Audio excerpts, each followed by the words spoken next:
நாட்டு மக்களிடம் இன்று மாலை பிரதமர் மோடி உரையாற்ற இருப்பதாக தகவல் வெளியாகியுள்ளது. ஜிஎஸ்டி வரி சீர்திருத்தம், அமெரிக்காவின் H1B விசா தொடர்பாக பிரதமர் உரையாற்ற இருப்பதாகவும் தகவலானது வெளிவந்துள்ளது. நாட்டு மக்களிடம் இன்று மாலை பிரதமர் மோடி உரையாற்ற இருப்பதாக தகவல் வெளியாகியுள்ளது. இதுகுறித்தான மேலும் விவரங்களை வழங்குவதற்காக எமது செய்தியாளர் காவியா இணைப்பில் இணைகிறார். காவியா, வணக்கம். இது குறித்தான முழு விவரங்களை பதிவு பண்ணலாம். வணக்கம் பவித்ரா. ஜிஎஸ்டி வரி சீர்திருத்தமானது நாளை முதல் அமலுக்கு வரக்கூடிய நிலையில் இன்று மாலை 5 மணிக்கு பிரதமர் நரேந்திர மோடி செய்தியாளர் சந்திப்பில் ஈடுபடுவதாக தெரிவிக்கப்பட்டிருக்கிறது. வரும் திங்கட்கிழமை முதல் புதிய ஜிஎஸ்டி வரி விதிப்பு முறையானது அமலுக்கு வருவதால் அத்தியாவசிய பொருட்கள் முதல் கார்கள் வரை விலை கணிசமாக குறைய உள்ளதாக மத்திய நிதியமைச்சக வட்டாரங்கள் முன்னதாக தெரிவித்திருந்தன. நாடு முழுவதும் ஒரே வரி விதிப்பு முறையை கொண்டு வரும் நோக்கில் கடந்த சில ஆண்டுகளுக்கு முன்னர் சரக்கு மற்றும் சேவை வரி அறிமுகப்படுத்தப்பட்டது.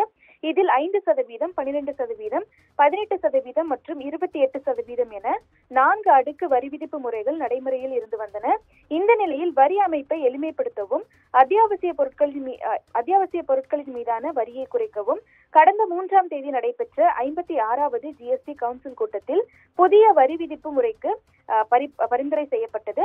அதன்படி இந்த புதிய சீர்திருத்தங்கள் ஜிஎஸ்டி 2.0 என்ற பெயரில் வரும் 22ஆம் தேதி, அதாவது நாளை முதல் நாடு முழுவதும் நடைமுறைக்கு வருகிறது.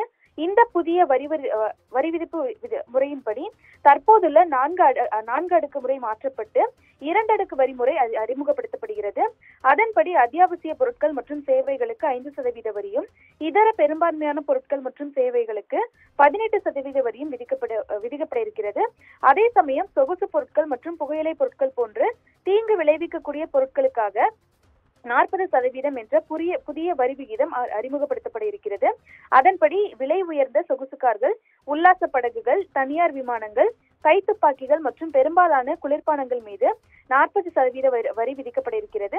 இருப்பினும் புகையிலை மற்றும் அது சார்ந்த பொருட்களுக்கு இழப்பீடு கூடுதல் வரி நிலுவைகள் முழுமையாக வசூலிக்கப்படும் வரை தற்காலிகமாக பழைய 28% வரியே தொடரும் என அறிவிக்கப்பட்டிருக்கிறது.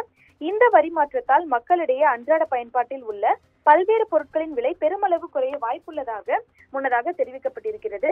இதனை முன்னதாக அறிவித்த பிரதமர் நரேந்திர மோடி தீபாவளி பரிசாக இதனை நாட்டு மக்களுக்கு அர்ப்பணிப்பதாக தெரிவித்திருந்தார். மத்திய நிதியமைச்சர் நிர்மலா சீதாராமன், மத்திய உள்துறை அமைச்சர் அமித்ஷா உள்ளிட்ட மத்திய அமைச்சர்களும் தொடர்ந்து பாஜக தலைவர்களும் இந்த நடவடிக்கைக்கு வரவேற்பு தெரிவித்திருந்த நிலையில் காங்கிரஸ், திமுக உள்ளிட்ட கட்சிகளும் வரவேற்பு தெரிவித்தது குறிப்பிடத்தக்கது. இந்த நிலையில்தான் இந்த நடைமுறையானது நாளை முதல் அமலுக்கு வர இருக்கிறது. இந்த நிலையில் இன்று மாலை 5 மணிக்கு பிரதமர் நரேந்திர மோடி செய்தியாளர் சந்திப்பில் ஈடுபட உள்ளதாகவும் தெரிவிக்கப்பட்டிருக்கிறது. மறுபுறம் அமெரிக்காவில் H1B விசாவின் கட்டணமும் உயர்த்தப்பட்டிருக்கக்கூடிய இந்த சூழலில் பிரதமர் நரேந்திர மோடியின் இந்த செய்தியாளர் சந்திப்பானது முக்கியத்துவம் வாய்ந்ததாக பார்க்கப்படுகிறது. முன்னதாக அமெரிக்காவில் தற்காலிகமாக பணியாற்றுவோருக்கு H1B விசா வழங்கப்பட்டு வருகிறது. ஆய்வாளர்கள், தொழில்நுட்ப வல்லுநர்கள் உள்ளிட்ட சிறப்பு பணித்திறன் கொண்டவர்களுக்கு மட்டுமே இந்த விசா வழங்கப்படும் என்பது குறிப்பிடத்தக்கது. ஓராண்டில் 65,000 H1B விசாக்கள் வழங்கப்பட்டு வருகிறது. இந்த நிலையில் 1.32 லட்சம் ரூபாயாக இருந்த H1B விசா கட்டணத்தை 88 லட்சமாக உயர்த்த வகை செய்யும் ஆணையில் அமெரிக்க அதிபர் டொனால்டு டிரம்ப் முன்னதாக கையெழுத்திட்டார். இந்த புதிய கட்டண நடைமுறை செப்டம்பர் 21 தேதி முதல், அதாவது இன்று முதல் அமலுக்கு வருகிறது.